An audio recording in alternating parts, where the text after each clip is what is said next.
The Monaco Grand Prix is an event like no other.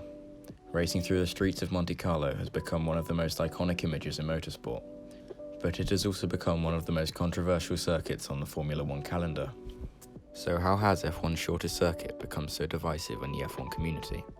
This is all you need to know about the CIRCUIT de Monaco.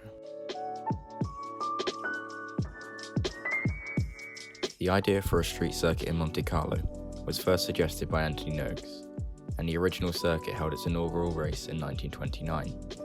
It has also held a Formula One race in its maiden year of 1950. The original 1929 layout was maintained until 1973, in which a public swimming pool was built over what was once one of the straights. Because of this, a chicane was added there. The final two corners have also been changed. The chicane before to back was also reprofiled, and the swimming pool section has seen some redesign to slow the cars down. However, other than that, it has remained pretty much the same. The lap begins with a short run into Saint Devote, named after the Saint Devote chapel which resides behind the circuit. The circuit then steeply inclines into Beau Rivage, which translates literally as beautiful seashore. The track then curves to the left into Massenet, named after Jules Massenet, who was a famous opera singer. Massenet Corner borders the Monaco Opera House. Next is Casino Square, named after the Monte Carlo Casino, the most famous building in the whole area. However, Monegasques aren't allowed to gamble here, whereas tourists can. Then comes Mirabeau. There are two Mirabeau corners, Mirabeau Haut and Mirabeau Bas, meaning high and low in French, and these are found either side of the hairpin, the most iconic corner on the circuit and probably in F1. This has had many names, including Lowe's, Fairmont and Station, depending on who owned the hotel nearby, but it is now known as the Grand Hotel hairpin. It is also the slowest corner in F1, with cars taking it at just 65 km an hour. Portier follows, which refers to Le Portier, a neighbourhood in Monte Carlo that is placed near the corner. It has seen many crashes, including Ayrton Senna's crash in 1988, and Jenson Button's and Pascal Wehrlein's crash in 2018. Next, the tunnel, another unique section of circuit. It is tricky to plan for, as aerodynamics are different within the tunnel, and when it rains, the tunnel remains dry.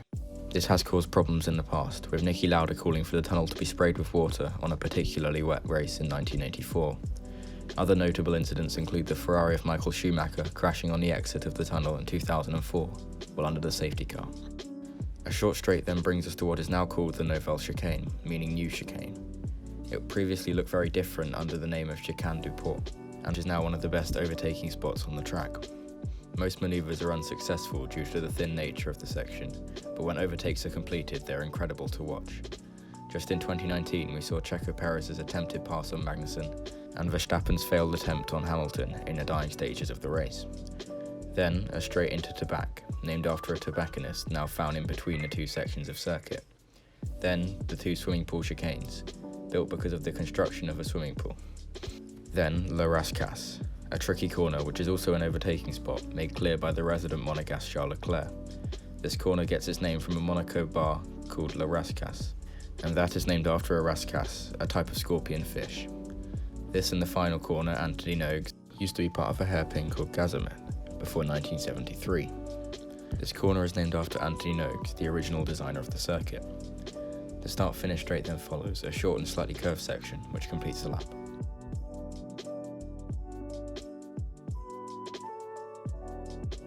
Nowadays, the track has, in many fans' opinion, become too small for the modern breed of F1 cars, along with other events held there, including F2 and F3 and Formula E. Many complain of a lack of overtakes through the tight streets, resulting in a boring race, with some calling for the event structure to change from the routine 78-lap race. However, the event is unparalleled in its glamour, and this type of event is found nowhere else in all of motorsport. Qualifying is incredible to watch, with drivers displaying their utmost precision and skill. And while those on pole usually win, drama is always found somewhere.